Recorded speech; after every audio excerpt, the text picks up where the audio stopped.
咳嗽咳痰呀，是我们每个人一生当中都会遇到的症状。那么遇到咳嗽咳痰，我们要考虑哪些疾病呢？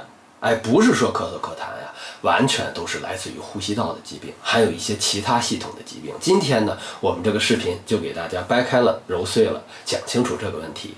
视频不长，大家耐心看完。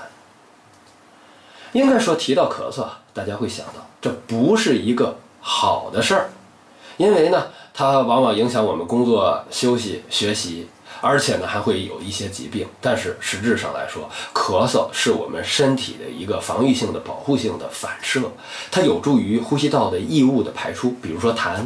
所以说咳嗽往往和咳痰伴随着。那么到底咳嗽咳痰提示哪些疾病呢？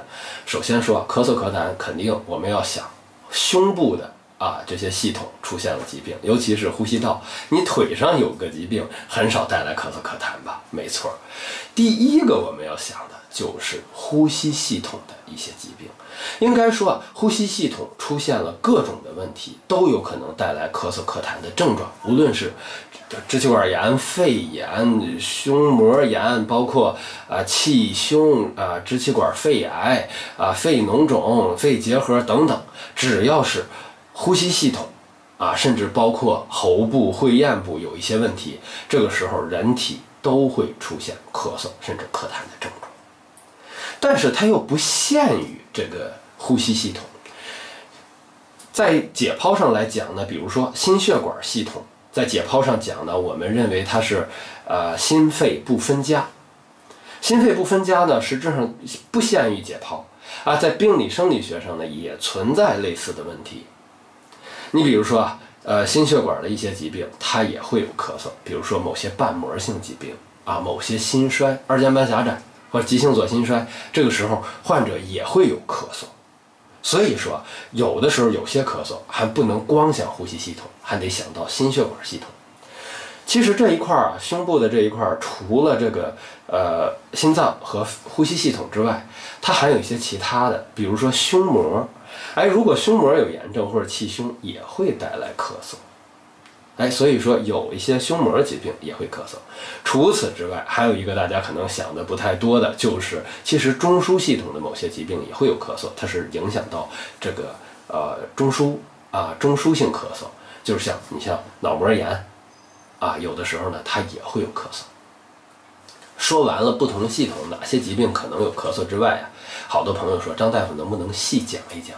细讲一讲呢，实质上来说，咳嗽你要看有什么伴随症状。比如说最常见的，咱们刚才已经说，咳嗽伴有咳痰，这叫湿性咳嗽呀。这个湿性咳嗽往往提示是不是有感染，因为你伴有咳痰了，无论是病毒还是细菌还是支原体等等，这种感染之后是最容易伴有咳嗽咳痰的。如果不伴有咳痰呢，干性咳嗽。干性咳嗽，比如说我们建议什么呀？建议一些支气管异物、一些肿瘤、一些胸膜炎，它咳嗽不伴有咳痰。所以说有没有咳痰也是指挥着我们朝两个方向去思考。除了是否伴有咳痰，还有一些规律性咳嗽，比如说突发的剧烈的咳嗽，这是不是有支气管异物？就咱老百姓说呛着了。比如说发作性的，是不是有百日咳？这个它呈发作性的状态，包括哮喘。是不是长期慢性咳嗽？这个要考虑慢性支气管炎、慢阻肺，包括有的人他这个晚上咳，这是不是心衰或者结核？这就是它的发作的规律性。除了这个之外呢，还有音色，比如说这个声音嘶哑，是不是要考虑？就是咳嗽伴有声音嘶哑，是不是要考虑肿瘤？咳嗽呈鸡鸣一样的咳嗽，这是不是百日咳或者会咽喉部有一些疾病？金属样咳嗽。这是不是有这个纵隔肿瘤？而对于咳嗽哮鸣样咳嗽，是不是心源性哮喘，或者说干脆就是哮喘？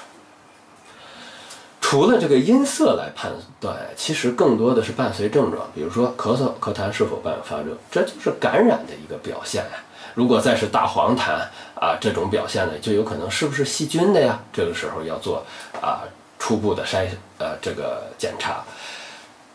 而咳嗽是不是伴有胸痛这是不是像有肺梗死有气胸这一类的疾病？咳嗽是不是伴有呼吸困难可以考虑是不是心衰，是不是气管异物，是不是大量胸腔积液重症肺炎？而咳嗽伴有浓痰，常常提示是不是有支气管扩张，是不是有肺脓肿、肺囊肿伴感染，而咳嗽伴有杵状指，是不是有瓣膜性心脏病啊？是不是有肺癌？是不是有肺脓肿、支气管扩张等等等等。所以说还要看伴随症状，不同的人、不同的咳嗽、不同咳嗽的伴随症状，我们要考虑其他疾病。其实今天说了这么多，还是跟大家说，咳嗽咳痰这个症状小，大家有时候别忽视。你看似小，比如说感冒了他就咳嗽，没错，的确这个它不是什么大病，但是也需要我们重视。但是有的时候，你比如说长期的咳嗽的这个痰里头含有血丝啊，这个体重也下降，这种情况是不是要查查是不是有肺癌？这就相对比较严重的疾病。所以说今天说了半天，就是唤起我们全民，尤其是大众对于咳痰这个症状的基本认识。有了这个基本认识之后，有一些情况我们要重视，要及时去医院就医。有些疾病呢才能早发现早治疗。您说是不是这个道理？希望今天这个视频能够帮到手机前面的朋友们。如果大家觉得好，可以转发给身边的亲朋好友。关注健康，关注张志英大夫。